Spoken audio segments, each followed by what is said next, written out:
What color are they? White roses. How you feel? It's not all. I'm surprised Ish called this girl on the podcast. I'm gonna be real with you.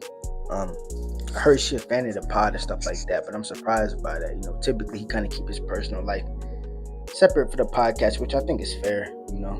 We are coming up there to pod. We're not turning it into a reality show.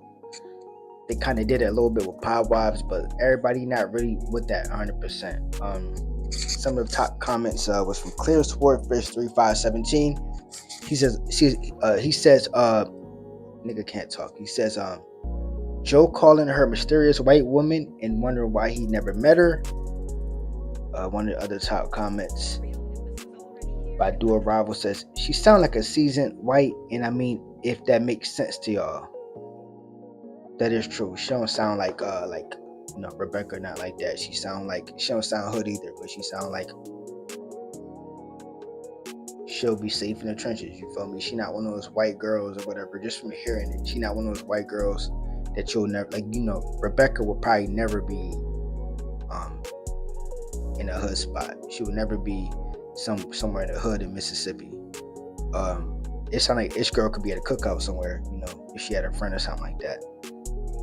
Careful Refuse says, you thought Ish used to hide her, but she sound like she genuinely don't want to be around those niggas.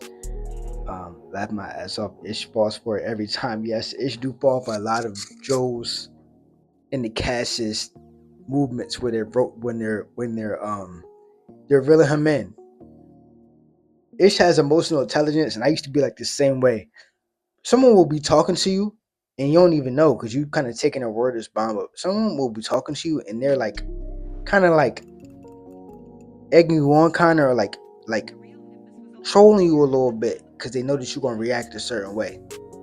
You're so invested in the convo or whatever like that. You're so invested in proving your point that you kind of bite on it. You feel me? Like they're putting out. It's almost like they're putting out a bait and you kind of biting on it. Like I'll give you an example. All right, let's say like you have a homeboy who you gave the nigga $10,000 before or whatever like that, or you bought him a car and he joking or whatever, or even he might be serious or whatever, but he like, yeah, you broke, bro, you don't never got no money. Sometimes they might be tripping and actually believe that shit, but sometimes niggas will bait you. What? You getting heated, you want to prove your point. Bro, I literally bought you a car May 17th 2024. I literally gave you $10,000 2 weeks ago. What do you mean I'm broke? Like, and that's what they do. That's how they treat Ish. Ish kind of bites onto it. Him calling this girl, whatever like that. It's cool, I think niggas could provide value onto the podcast without having to bring your personal life on it too much. I don't think we'll ever see Ish on Pod Wives. I don't think, and even Ish not meeting even the cast not meeting Ish girl or whatever like that. I think that's fair. I think at one point Ish and Joe was like very close friends, like damn near like best friends, hanging out every day.